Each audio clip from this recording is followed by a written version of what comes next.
Segmen ini, kesempatan pertama akan diberikan kepada calon presiden nomor urut 1 untuk bertanya kepada calon presiden nomor urut 2. Dan waktu Bapak 1 menit dimulai dari sekarang.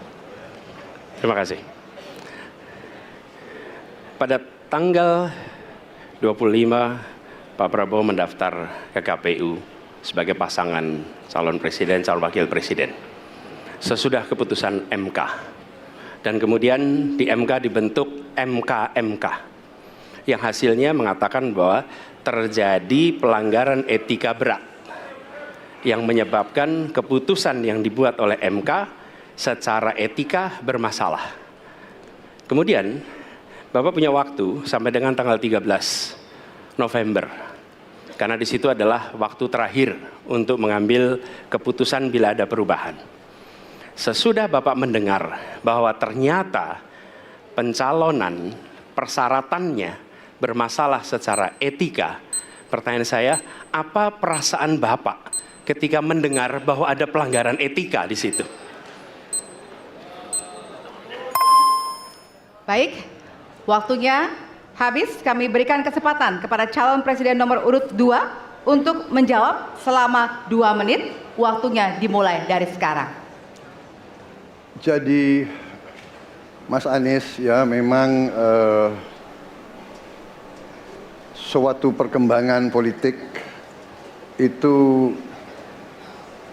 ada beberapa segi perspektif ya. Jadi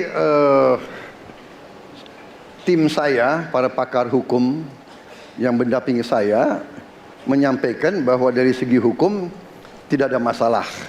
Masalah yang dianggap pelanggaran etika sudah diambil tindakan dan keputusan ya waktu itu oleh pihak yang diberi wewenang. Kemudian sudah ada tindakan dan tindakan pun itu masih diperdebatkan karena yang bersangkutan masih memproses. Tetapi intinya adalah bahwa keputusan itu final dan tidak dapat dirubah. Ya, saya laksanakan ya. Dan kita ini bukan anak kecil, Mas Anies ya. Anda juga paham ya. Sudahlah ya. Sekarang begini. Intinya rakyat yang putuskan, rakyat yang menilai. Kalau rakyat tidak suka Prabowo dan Gibran, nggak usah pilih kami, saudara-saudara sekalian. Dan saya tidak takut tidak punya jabatan, Mas Anies. Sorry ya. Sorry ya. Para pendukung. Mas Anies, saya tidak punya apa-apa. Saya sudah siap mati untuk negara ini. Baik. Waktu Anda habis, Bapak, dan selanjutnya kami persilakan kepada calon presiden nomor urut 1 untuk menanggapi jawaban dari calon presiden nomor urut 2. Waktu Bapak 1 menit. Dimulai dari sekarang. Fenomena ordal ini menyebalkan. Di seluruh Indonesia kita menghadapi fenomena ordal.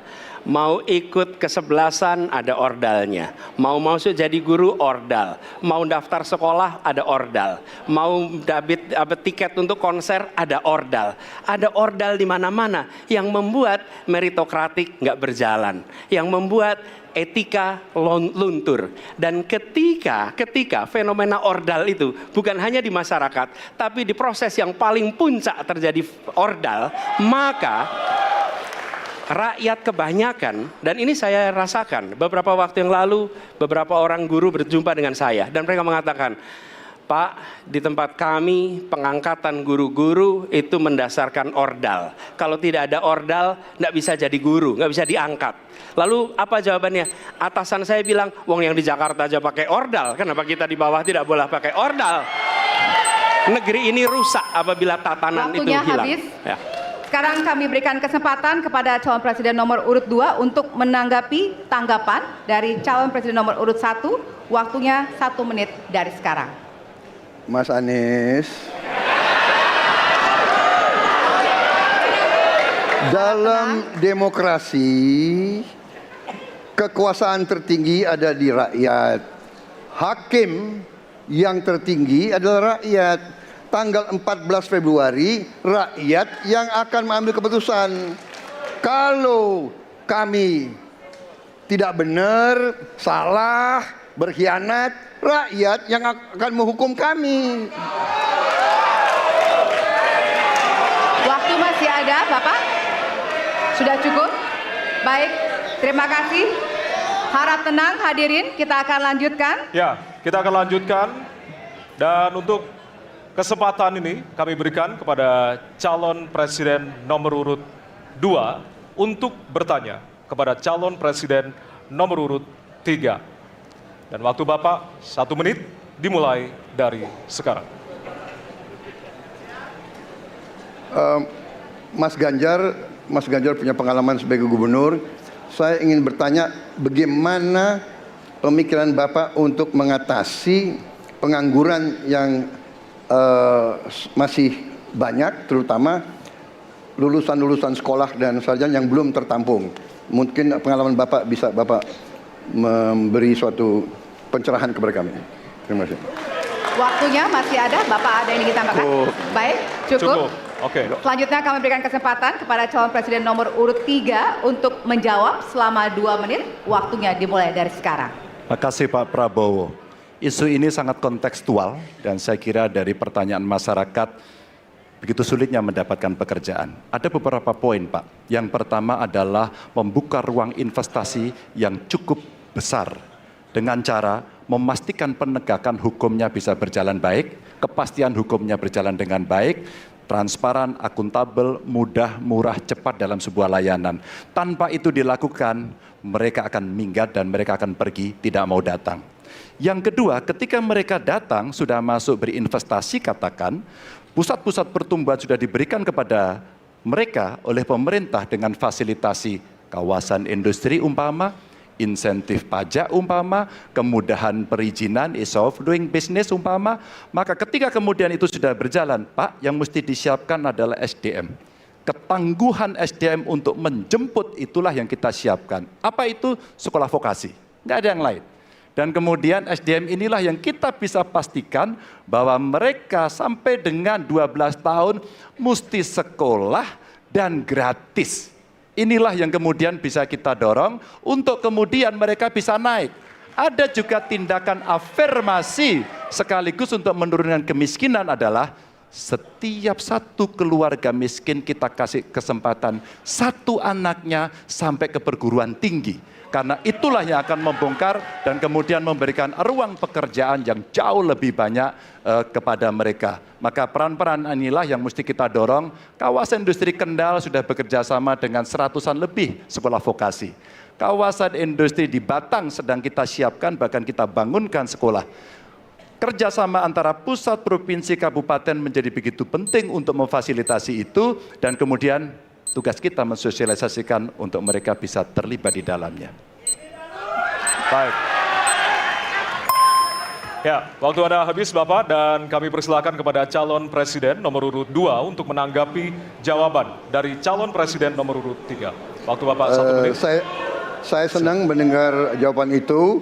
Berarti Bapak bisa mengakui prestasi pemerintah Jokowi dalam mengembangkan KEK semua, mendorong hilirisasi, menciptakan lapangan kerja, mengundang investor-investor ke Jawa Tengah untuk menciptakan pertumbuhan ekonomi yang bermutu dan berkelanjutan. Terima kasih. Ya. Waktunya masih ada, Bapak? Cukup. Baik, selanjutnya kita berikan kesempatan kepada calon presiden nomor urut 3 untuk menanggapi tanggapan dari calon presiden nomor urut 2. Waktunya 1 menit dari sekarang. Pak Prabowo, terima kasih. Ketika kami merancang kawasan-kawasan industri dan bagaimana percepatan itu kita lakukan, kami duduk dengan para menteri, bahkan kami duduk dengan presiden. Kami punya pikiran yang sama dalam merancang ini karena kita ingin menjemput 2045 sebagai negara maju, negara unggul. Itu yang harus kita ciptakan. Maka ketika kemudian soal setuju tidak setuju, kami hampir 10 tahun. Bahkan proyek-proyek strategis nasional yang ada di Jawa Tengah, saya bereskan, Pak. Karena itu bentuk tanggung jawab kami sebagai wakil pemerintah pusat di daerah, dan kami tahu posisi itu agar kita berada dalam satu barisan menjemput keunggulan Indonesia di 2045. Masih ada waktu, Bapak? Cukup. Cukup? Baik. Ya, dan selanjutnya kita akan berikan kesempatan calon presiden nomor urut 3 untuk bertanya kepada calon presiden nomor urut 1. Dan waktu Bapak 1 menit dimulai dari sekarang. Mas Anies pernah menjadi gubernur ibu kota. Dan hari ini menjadi isu publik, saya barusan dari IKN.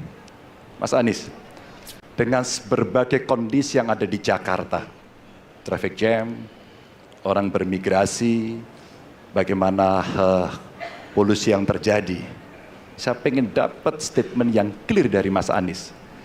Apa pendapat Mas Anies ketika kemudian Indonesia sentris itu ingin dibangun, mimpi besar anak bangsa sejak presiden sebelumnya ingin dibangun untuk memindahkan ibu kota dari Jakarta ke IKN. Silakan. Baik, waktunya masih ada, Bapak? Cukup. Cukup. Baik, terima kasih. Kemudian kami silakan calon presiden nomor urut 1 untuk memberikan jawaban selama 2 menit dimulai dari sekarang. Kalau ada masalah jangan ditinggalkan, diselesaikan. Itu filosofi nomor 1. Jadi ketika di Jakarta menghadapi masalah, maka masalah lingkungan hidup, masalah lalu lintas, kepadatan penduduk, ini harus diselesaikan. Ditinggalkan tidak kemudian membuat otomatis selesai. Justru ini yang harus dibereskan. Kalau kami melihat, begitu kita bicara lalu lintas, kontribusi aparat sipil negara di dalam kemacetan itu hanya 4-7%. Jadi nggak akan mengurangi kemacetan di sini. Yang kedua, soal lingkungan hidup. Kalau yang pindah itu pemerintah, bisnis, keluarga masih tetap di sini, masih tetap ada masalah. Karena itu kami berpandangan, masalah yang di Jakarta harus diselesaikan dengan transportasi umum yang dibangun. Kemudian yang kedua, menambah taman yang dibangun, transportasi umum berbasis elektrik. Dan itu semua dikerjakan untuk membuat Jakarta menjadi kota yang nyaman, aman, kota yang membuat kita bisa hidup dengan sehat. Itu terkait dengan Jakarta. Jadi, jangan kita meniru pemerintah Belanda. Mereka punya kota tua. Ketika kota tua turun permukaan, mereka pindah ke selatan, bikin di sekitar Monas. Ditinggalkan, masalah tidak diselesaikan. Kita harus menghadapi masalah dengan menyelesaikan. Lalu yang kedua, terkait dengan IKN. Ketika kita memiliki masalah yang masih urgen di depan mata kita, di Kalimantan sendiri, kebutuhan untuk membangun sekolah yang rusak sangat banyak. Membangun kereta api atau jalur tol antar kota di Kalimantan itu urgen. Yang merasakan dari uang itu siapa? Rakyat. Sementara yang kita kerjakan hanya membangun tempat untuk aparat sipil negara bekerja, bukan untuk rakyat dan bukan pusat perekonomian. Baik. Ya, waktu Anda habis dan kami persilakan kepada calon presiden nomor urut 3 untuk menanggapi jawaban dari calon presiden nomor urut 1. Waktu Bapak 1 menit, disilakan. Apakah boleh saya simpulkan kalau begitu, Mas Anies dalam posisi yang oposisi terhadap beberapa kebijakan termasuk IKN, menolak IKN dilanjutkan? Terima kasih. Cukup, Waktunya? Bapak? Cukup. Baik. Baik, selanjutnya kami berikan kesempatan kepada calon presiden nomor urut 1 untuk menanggapi tanggapan dari calon presiden nomor urut 3. Waktunya 1 menit dari sekarang. Inilah salah satu contoh produk hukum yang tidak melewati proses dialog publik yang lengkap. Sehingga dialognya sesudah jadi undang-undang. Dan ketika dialognya sudah undang-undang, siapapun yang kritis dianggap oposisi, siapapun yang pro dianggap pro pemerintah. Kenapa? Karena tidak ada proses pembahasan yang komprehensif yang memberikan ruang kepada publik. Ini negara hukum, bukan negara kekuasaan. Dalam negara hukum, berikan ruang kepada publik untuk membahas sebuah peraturan sebelum dia ditetapkan. Tapi ini nada-nadanya seperti negara kekuasaan, di mana penguasa menentukan hukum. Dan kemudian dari situ kita berdebat pro kon.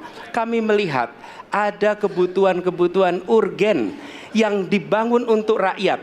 Kalau hari ini kita belum bisa menyiapkan pupuk lengkap, Tapi pada saat yang sama kita membangun sebuah istana untuk presiden, di mana rasa keadilan kita? Oke? Waktunya sudah habis.